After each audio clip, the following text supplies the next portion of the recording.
The Apollo University, University of Leicester, 35 lakhs fees for 3-year BTech CSE UK.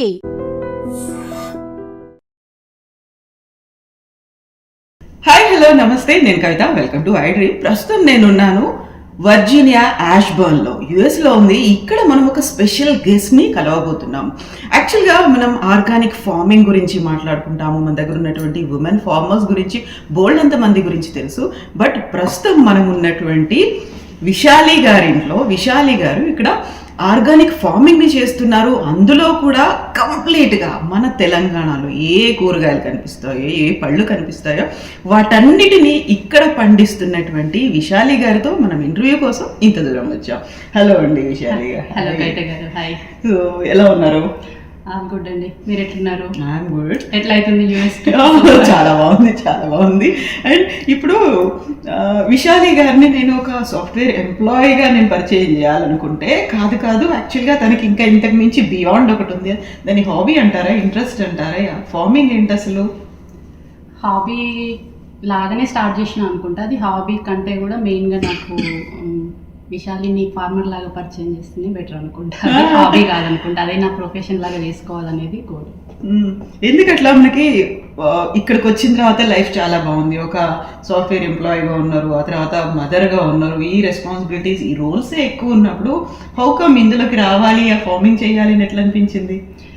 అది reason కరెక్ట్గా చెప్పాలంటే నేను కూడా చెప్పలేను అనుకుంటా. మేబీ అది మనకి చిన్నప్పటి నుంచి మన లైఫ్ స్టైలే అది కదా, పుట్టింది పెరిగింది అంతా ఫార్మింగ్ ఫ్యామిలీలోనే అయ్యేసరికి మనకు తెలిసింది బాగా నాలెడ్జ్ ఉన్నది కూడా దాంట్లోనే. ఏదో ఇప్పుడు మనం చదువుకోవడము, ఉద్యోగాల కోసం వేరే ప్రొఫెషనల్లోకి ఎంటర్ అయినా కూడా మన బేస్ అంతా కూడా ఫార్మింగే కాబట్టి మేబీ తెలియకుండానే అది మన బ్లడ్లో ఉండడం వల్లనే దాని మీద అట్లా ఇంట్రెస్ట్ ఉంది. అండ్ మన లెగసీని కంటిన్యూ చేయడానికి ఏదో ఒకటి మనం చేస్తూనే ఉండాలి. మనం పెద్దగా మన అమ్మ నాన్న వాళ్ళు చేసినంత పెద్దగా కాకపోయినా మనకు వచ్చినంతలో కంటిన్యూ చేసుకుంటూనే ఉందాం. మన ప్రొఫెషన్ వేరేది చేసుకుంటూనే ఇది కూడా కంటిన్యూ చేయాలి అని. అది అంతే. ఎందుకు రీజన్ అంటే గట్టిగా ఎవరం కూడా చెప్పలేము అనుకుంటా. అది మనకి చిన్నప్పటి నుంచి అది అలవాటు అయ్యింది కాబట్టి అట్లా ఇంట్రెస్ట్ వచ్చేసేసి. ఇప్పుడు మనం ఏదైనా ఒక బిజినెస్ చేయాలి, కొన్ని ఇంట్రెస్ట్లు ఉన్నాయి అంటేనే దానికే we need to take lots of permissions. చాలా ఉంటాయి. ఇక్కడ ఎట్లుంటుంది, అక్కడ మళ్ళీ మనం తెలంగాణలో ఇండియాలో ఉన్న దానికంటే కూడా ఇక్కడ అన్ని డిఫరెంట్గా ఉంటాయి. లైసెన్సులు తీసుకోవాలి, పర్మిషన్స్ ఉంటాయి. And they will be checking every time, ప్రతిదీ. అందులోనూ అసలే ఆర్గానిక్ ఫార్మింగ్ ఏంటి, ఇక్కడికి వచ్చిన తర్వాత మళ్ళీ అక్కడున్న పంటలు అవన్నీ ఇక్కడ పండించుకోవడం ఏంటి, అంత ఈజీ కాదు కదా యాక్సెప్ట్ చేయడానికి కూడా.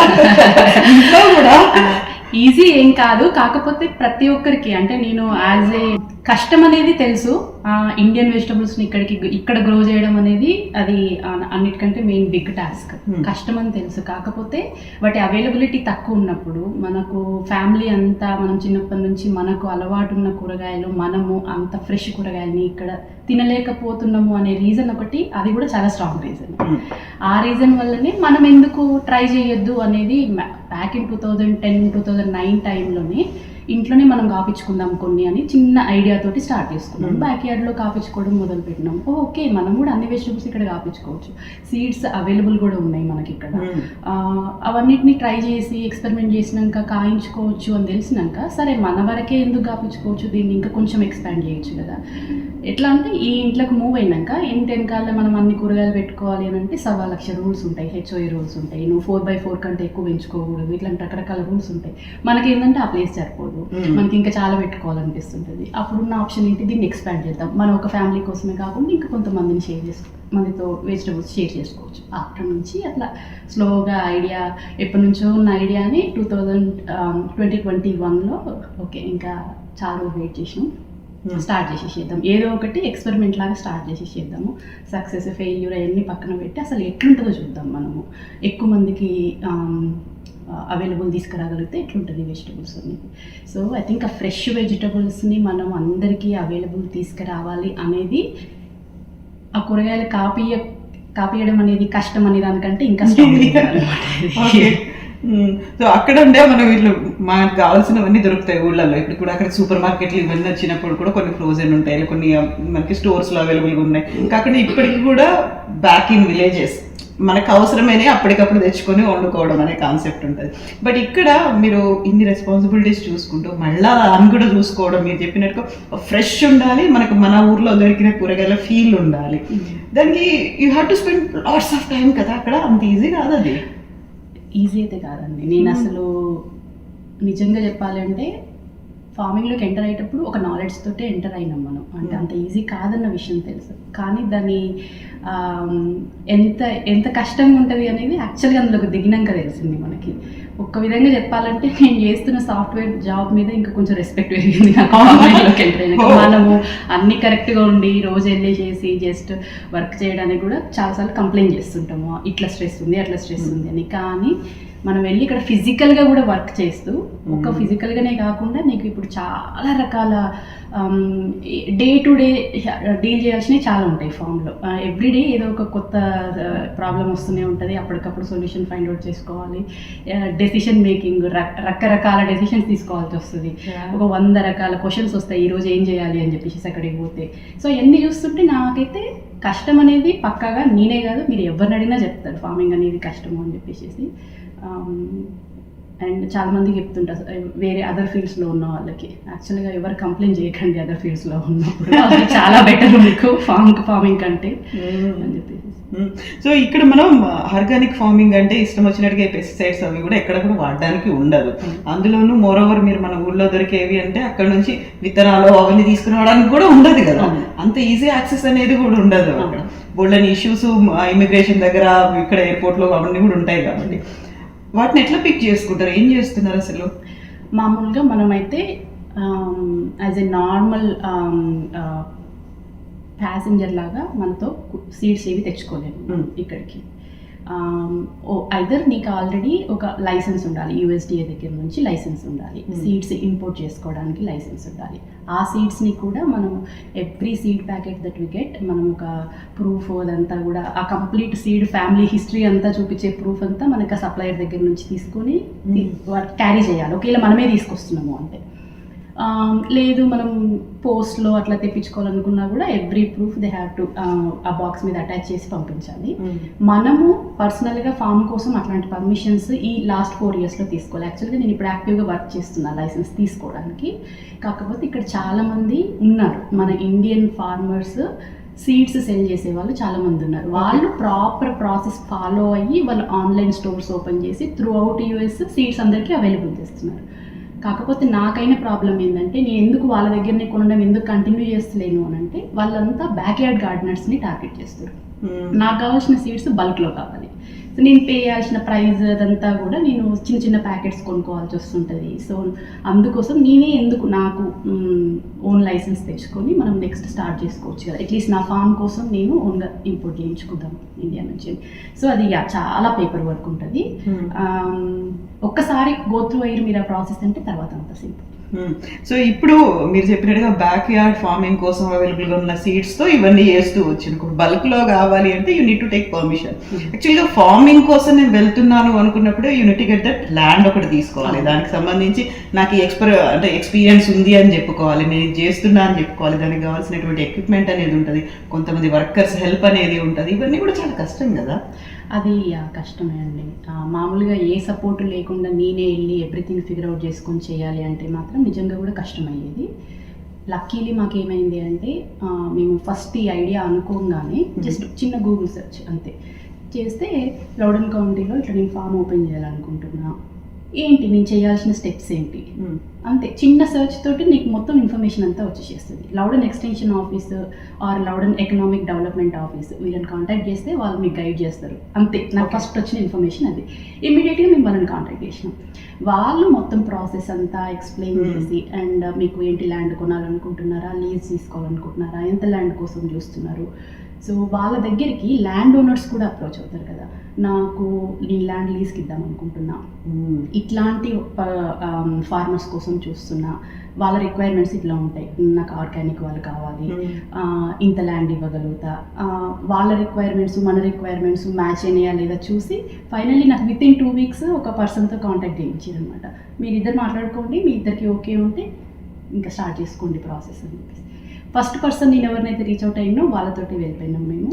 లక్కీలీ ఐ థింక్ అది నాకు మేజర్ స్టెప్ అనుకుంటా ఇందులోకి. అంటే చాలా పెద్ద సపోర్ట్ నాకు ఆ ఫార్మింగ్లోకి ఎంటర్ అవ్వడానికి. డగ్ ఫ్యాబియోలి అని చెప్పేసి తనతోటి కాంటాక్ట్ చేయించారు లౌడన్ ఎక్స్టెన్షన్ ఆఫీస్ వాళ్ళు. ఆ తర్వాత వాళ్ళు స్టెప్ బై స్టెప్ ప్రాసెస్ అంతా వాళ్ళే పక్క నుండి మాతో మాట్లాడి చేయించి యాజ్ ఇఫ్ ఇంకా ఇదొక ప్రివిలేజ్ ఈ అమ్మాయి ఇప్పుడు ఫార్మింగ్లోకి రావడం అనేది అట్లా తీసుకొని వాళ్ళు మనల్ని కంటిన్యూ చేయించారు అనమాట. మనం మన సైడ్ నుంచి కొన్ని క్వశ్చన్స్ ఏమైనా మర్చిపోయినా కూడా వాళ్ళు మనకి ఇగో ఇట్లాంటివి ఉంటాయి, ఇవి చూసుకోండి అని చెప్పేసి.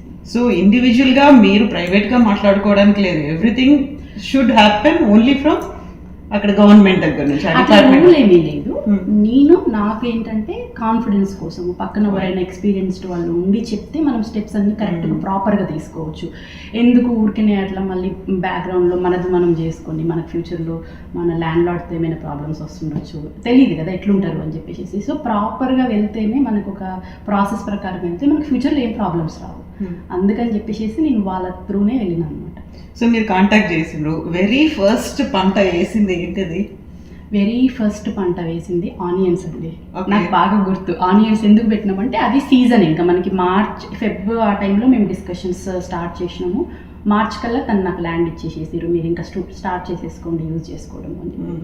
ఆ సీజన్కి మార్చ్ మిడ్ టైంకి మేము వేయాల్సింది as per the plan onions. So ఆనియన్స్తో స్టార్ట్ చేసుకున్నాం. ఆ తర్వాత మనకి మేకి కానీ ఇండియన్ వెజిటబుల్స్ పెట్టే వెదర్ మనకి వస్తుందన్నమాట. కొంచెము టెంపరేచర్స్ కూడా 50 ఎబో అట్లా వెళ్ళిపోతాయి. అప్పుడు మనం ఇండియన్ వెజిటబుల్స్ పెట్టుకోవచ్చు. సో ఆ మార్చ్లో అదొకటి పెట్టినాక మిగతా పనులు కంటిన్యూ చేసుకున్నాం మేము. అంటే మిగతా బెడ్స్ అన్ని రెడీ చేసుకోవడము, అది మనకు మే వరకు టైం ఉంది కాబట్టి అక్కడ ఆ పనులు చేసుకుంటూ ఇంట్లో నారు పెంచుకోవడం స్టార్ట్ చేసినాం అనమాట ప్యారలల్గా. ఇక్కడ పెంచింది తీసుకెళ్ళి అక్కడ నాటేవాళ్ళు. అంటే కొన్ని అన్ని కాదు, కొన్ని ఇప్పుడు టమాటో, పచ్చిమిర్చి, లేకపోతే వంకాయ ఇట్లాంటివన్నీ మనము నారు కావాలి, డైరెక్ట్ గింజలు వేయం కాబట్టి అది నారంతా కూడా ఫిబ్రవరి ఎండింగ్లో అట్లా మేము ఇంట్లో మొత్తం బేస్మెంట్లో ఫుల్ లైట్స్ అది, ఎందుకంటే మన గ్రీన్ హౌసెస్ అవి లేవు. సో ఇంట్లోనే ఆర్టిఫిషియల్గా లైట్స్ అవి పెట్టి సెటప్ చేసి, అది మనకు అలవాటు, బ్యాక్ యార్డ్లో చేసినాం మనకు తెలుసు కాబట్టి ఇంతకుముందు ఆ ప్రాసెస్ అంతా అది స్టార్ట్ చేసుకున్నాము. డే టైంలో అక్కడ ఎప్పుడైనా ఈవినింగ్ ఆఫ్టర్ వర్క్ 4:30 ఆ తర్వాత వెళ్ళిపోయి చీకటి అయ్యే వరకు అక్కడ ఫినిష్ చేసుకుని వచ్చి మళ్ళీ ఇంట్లో అది నారు పని అది చూసుకునేటోళ్ళము. మేకల్లో మనకి నారంతా రెడీ అయిపోయింది, పెరిగిపోయింది. సో నాటుకోవడం తీసుకెళ్ళి. సో పర్మిషన్ తీసుకున్నారు. వెరీ ఫస్ట్ క్రాప్ ఏమో ఉల్లి వేసిండ్రు. వచ్చినటువంటి ఈల్డ్ కావచ్చు, వచ్చినటువంటి లాభం ఎట్లా అనిపించింది? ఫస్ట్ ఇయర్ ఈల్డ్ చాలా బాగా వచ్చిందండి. ఫస్ట్ ఇయర్ అనే కాదు, యాక్చువల్లీ నాకు ఆ ల్యాండ్ అక్కడ ఉన్న సాయిల్ చాలా బాగుంది అని అనిపిస్తుంది. చూసి నా బ్యాక్ యార్డ్ కంటే కూడా నాకు అక్కడ బాగా కాసేది అనమాట. ఈల్డ్ మాత్రం చాలా బాగా వచ్చింది. స్ట్రగుల్ అయ్యింది ఎక్కడ అంటే మాకు అంతంత ఈల్డ్ని దాన్ని మొత్తం కస్టమర్స్కి పంపించేసేయడము, అక్కడ మాకు బాగా ప్రాబ్లం ఉంది. ఒక్కోసారి మంచి అయ్యే థింగ్స్ కూడా మనకు ప్రాబ్లమ్స్ అవుతాయి చూడండి. ఈ విషయంలో మాకు అదే అయిందనమాట. ఈల్డ్ అన్ఎక్స్పెక్టెడ్లీ చాలా వచ్చింది.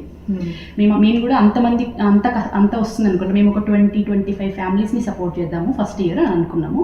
అది ఇంకా కొంచెం ఎక్కువ మందిని సపోర్ట్ చేస్తే అంత వెజిటబుల్స్ వచ్చినాయి అనమాట.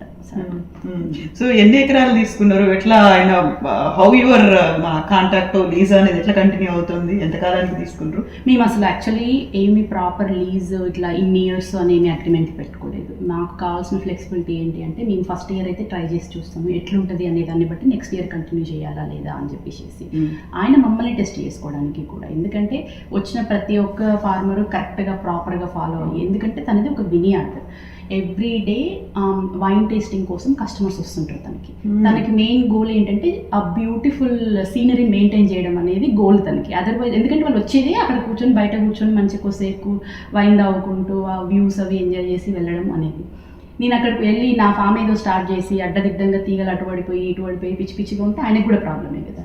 సో ఆయన మమ్మల్ని టెస్ట్ చేయడానికి అండ్ ఆయన టూ మెనీ రెస్ట్రిక్షన్స్ పెడుతున్నాడా, ఎట్లుంటుంది, మాకు ఫ్రీడమ్ ఉంటుందా లేదా అని నేను ఆయనని టెస్ట్ చేసుకోవడానికి నాకు 1 year పక్కాగా టెస్టింగ్ టైం కావాలి.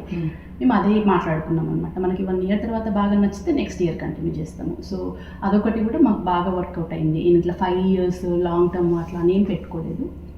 మేము కూడా ఏంటంటే డిస్టెన్స్ చాలా దూరం ఉంది కాబట్టి 1 year మనకి ఫస్ట్ ల్యాండ్ దొరకడం ఇంపార్టెంట్. తర్వాత చూద్దాం ఎక్కడైనా దగ్గర దొరుకుతుందేమో అని పెద్దగా లాంగ్ టర్మ్ కమిట్మెంట్ తీసుకోలేదు. కానీ మాకు అక్కడ బాగా నచ్చి చేసి అట్లాగే కంటిన్యూ చేస్తున్నాము. ఏ రోజు కూడా ఇట్లా లీజ్ అగ్రిమెంట్స్ అవి ఇవి అని ఏమీ లేవన్నమాట. ఇంకా తర్వాత ఆ 1 year తర్వాత రిలేషన్ ఎస్టాబ్లిష్ అయినాక. సో ఆయన దగ్గర నుంచి లేకుంటే ఫ్యామిలీ దగ్గర నుంచి వచ్చినటువంటి ఆ రియాక్షన్స్ ఉంటాయి కదా, మనకి యూజువల్గా మనం నారు వేసినప్పుడు కాదు అనే ఒక ఫీల్ ఉంటుంది చూడండి, పంట చేతికి వచ్చినప్పుడు వచ్చే ఫీల్ ఎట్లా అనిపించింది? మా ల్యాండ్ ఓనర్ దగ్గర నుంచి ఫ్యామిలీ దగ్గర నుంచి.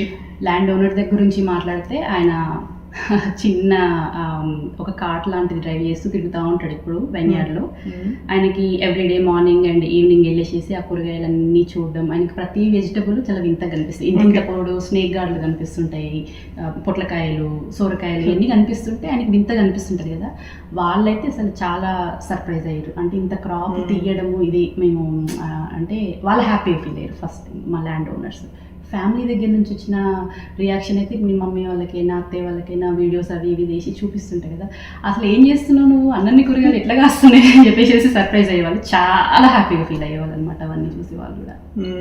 సో యూజువల్గా మన దగ్గర ఉన్న పంటలు ప్రతి చోట పండుతాయా లేదా, ఇక్కడ దాన్ని ఈ వెదర్ కండిషన్స్ని యాక్సెప్ట్ చేసుకుంటే అది తట్టుకొని నిలబడతాయా, ఇట్లా వస్తాయా, మనం అనుకుంటే టేస్ట్ ఉంటుందా లేదా, ఇదంతా ఎక్స్పెరిమెంట్ స్టేజే కదా. ఎక్స్పెరిమెంట్ స్టేజ్లోనే ఆర్గానికే నేను చేస్తాను, నేను మెల్లిమెల్లిగా ఎక్స్టెన్షన్ చేసుకుంటూ వెళ్తాను అంటే ఎప్పుడైనా అనిపించిందా లైక్ ఇదే కొంచెం కష్టమయ్యేట్టున్నది అనేది? చాలాసార్లు అనిపించింది. అంటే నేను బ్యాక్ యార్డ్లో చూడని కొత్త కొత్త పురుగులు అక్కడ చూసేదాన్ని. పొట్లకాయ, దోసకాయ ఇవి ఒక రోజు సడన్గా మేము ఈవినింగ్ ఫామ్కి వెళ్ళేసరికి చెట్లు మొత్తం ఇంత సైజు ఉన్నాయి చెట్లు, అప్పటికి ఇంకా 1 feet కూడా ఫుల్ గ్రో అవ్వలేదు. మొత్తం కంప్లీట్ లీవ్స్ అంతా హోల్స్ పడిపోయి బ్రౌన్ కలర్ ఒకటే రోజులో. ఏమైందో అర్థం కాదు. ఫస్ట్ డే దగ్గరికి వెళ్ళి చూస్తే ఒక రకమైన పురుగు కనిపించింది. దాన్ని ఏమంటారో తెలియదు, దానికి ఏం స్ప్రే చేయాలో తెలియదు, ఈవెన్ ఆర్గానిక్ అయినా కూడా ఏం స్ప్రే చేయాలో తెలియదు. కంప్లీట్గా పెట్టిన 100% చెట్లు అన్నీ అట్లనే తయారైపోయినాయి. మేము అప్పటికే ప్లాన్గా అన్ని ఒక దగ్గర పెట్టొద్దు, డిసీజ్ వస్తే మళ్ళీ మొత్తం ఆ బ్యాచ్ అంతా పోతుంది అనేసి స్ప్రెడ్ చేసినాం పెట్టేటప్పుడు. అయినా కూడా అన్నిటికీ వచ్చేసేసింది. ఆ ఫస్ట్ క్రాప్ ఫస్ట్ పెట్టిన బ్యాచ్ అంతా పోయింది. పొట్లకాయలు, దోసకాయలు మాకు ఫస్ట్ ఇయర్ లేట్ వచ్చినాయి, ఎందుకంటే మేము మళ్ళీ సెకండ్ పెట్టాల్సి వచ్చింది. ఈ లోపల రీసెర్చ్ చేసి ఫొటోస్ ఎక్స్టెన్షన్ ఆఫీస్ వాళ్ళకి పంపిస్తే ఇప్పుడు ఏంటిది, దీనికి ఏం స్ప్రే చేయాలని వాళ్ళ సొల్యూషన్ పంపించారు. మనం ఈ లోపల అవి ఆర్డర్ చేసి అవి ఇంటికి డెలివరీ అయ్యి ఆ పురుగులు అదంతా వచ్చేదానికి ఒక 3-4 days అన్న టైం పట్టుద్ది. ఆ టైంలో మేము ఆ చెట్లన్నీ పోయినాయి అనమాట. సో అట్లాంటి టైంలలో అనిపిస్తుంది ఇమ్మీడియట్గా షాప్కి వెళ్ళి కొనుక్కోలేను అనుకుంటే ఆర్గానిక్ కానీ చాలా ఉంటాయి స్ప్రేస్, మనకి ఈజీ అండ్ చాలా స్ట్రాంగ్ కూడా ఉంటాయి. ఒకసారి కొట్టిందంటే నేను ఒక 2-3 వారాల దాకా వాటి గురించి భయపడాల్సిన అవసరం లేదు. కొంచెం ఆర్గానిక్ మైల్డ్ ఉంటాయి, వాటిని నేను కొంచెం ఫ్రీక్వెంట్గా కొట్టాల్సి వస్తుంటుంది అండ్ వాటి ఎఫెక్ట్ కూడా అంత ఎక్కువ ఉండదు. ఆ టైంలో అనిపిస్తుంది ఇదంతా అవసరమా, ఈజీగా అయ్యే ప్రాసెస్ ఏదైనా చేసుకోవచ్చు కదా అనిపిస్తుంది. కానీ ఎండ్ ఆఫ్ ద డే మనం తినేది, అట్లీస్ట్ పర్సనల్గా మనం తినేది కూడా అదే. మన కళ్ళతోటి మనమే కెమికల్స్ స్ప్రే చేసుకొని మళ్ళీ మనమే అవి తినలేము కదా. ఇప్పటి వరకు అయితే అదొక్కటి నాకు నేను చాలా ప్రౌడ్గా ఫీల్ అయ్యేది ఏంటంటే ఇప్పటివరకు ఎప్పుడు కూడా వీ డిడ్ంట్ గివ్ అప్. అంతా కూడా ఆర్గానిక్గానే అన్ని స్ప్రేస్ అవే స్ప్రే చేసుకుంటూ వెళ్ళాము ఇప్పటివరకు. ఎప్పుడు కూడా గివ్ అప్ చేయలేదు. కానీ అనిపిస్తుంది, కష్టం అనిపిస్తుంది. 5 ఏళ్ళు అయింది స్టార్ట్ చేసి, అది కూడా నేను ఆర్గానిక్ అనుకున్నా, ఆర్గానిక్ పెట్టుకుంటా మెల్లిమెల్లిగా ఎక్స్పాండ్ చేసుకుంటూ పోతా అనుకున్నారు. లైక్ ఇప్పుడు ఇట్లా కూర్చొని ఒకసారి ఆలోచిస్తే విశాలే గారికి ఒక మదర్ రోల్ ఉంది, యాక్చువల్గా మీరు చేసేటువంటి ఒక జాబ్ రోల్ ఉంది, ఇది కాకుండా ఇది ఇంట్రెస్టో హాబీయో ఏదో ఒకటి చేయాలనుకుని స్టార్ట్ చేసింది. ఈ రోల్ ఎట్లా సాటిస్ఫైయింగ్ ఎంత అనిపిస్తుంది మీకు? ఈ రోల్లో యాక్చువల్గా నా ఐడెంటిటీని ఇంకా కొంచెం డిఫరెంట్గా ఇప్పుడు అంటే దీన్ని సపరేట్గా చూడలేను నేను. నా విశాలి యాజ్ ఏ ఫార్మర్ అనేది సపరేట్ పర్సన్ ఏం కాదు, ఎందుకంటే ఇంట్లో అందరికీ నేను ఏం చేస్తున్నానో తెలుసు. సో మా పిల్లలకైనా హస్బెండ్కైనా నన్ను Vishali as a mom or wife ఎట్లా చూస్తారో ఎట్ ద సేమ్ టైము ఆమెకి ఇంకో లైఫ్ ఉంది ఫార్మర్గా అనేది తెలుసు, వాళ్ళకి ఒక క్లారిటీ ఉంది. ఆఫీస్లో కూడా ఆల్మోస్ట్ నాతో పనిచేసే వాళ్ళందరికీ తెలుసు నేను ఫార్మింగ్ అది చేస్తుంటాను అని. సో వాళ్ళు నన్ను యాజ్ ఏ కొలిగే కాకుండా యాజ్ ఏ ఫార్మర్గా కూడా చూస్తుంటారు. మేము మాట్లాడుకునే టాపిక్స్లో ఫస్ట్ వెళ్ళగానే ఏం వర్క్ అవుతుంది ఫామ్లో, ఈరోజు ఏం చేస్తున్నారు, ఇది నడుస్తుంటుంది. సో నేనైతే వీటిని సపరేట్గా ఎప్పుడు చూడను. నా ప్రొఫెషన్, ఫ్యామిలీ అండ్ నా ఫార్మింగ్ ఇవన్నీ కూడా ఐ థింక్ ఒకదానికొకటి వాల్యూ యాడ్ చేస్తున్నాయి అనిపిస్తుంది. ఇంటర్లింక్డ్గా కూడా ఉన్నాయి.